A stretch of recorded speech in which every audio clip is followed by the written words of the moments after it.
سلام و صبح بخیر به دوستای عزیز در یک هوای پاییزی قشنگ و زیبا. امشب انتخابات امریکاست. بعد خب ایرانی ها هم که همه دنبال ناجی و فکر میکنن که ترامپ ناجی شد، ولی خب باید بپذیریم که اینطور نیست.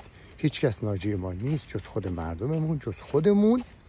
بعدم که ترامپ هم اگر بیاد متاسفانه با توجه به رفاقت و علاقه قلبی هم که به پوتین داره و از اون طرف هم ساپورتی که پوتین از خامنه ای میکنه و از اون طرف الان هم که کره شمالی اومده تو باند اینا، ببین چه شود دیگه. واسه همین هموطن عزیز من، ای فعال سیاسی خیلی متخصص دانشمند که شدی الان، خودتو در حد یه پولیتیکال ساینس میدونی، چشاتو واز کن، بی خود از این ارق ناجیگرایی چون زده قاسم سلیمانی و کشته شده ناجی ایرانیان، از اینا دست وردار.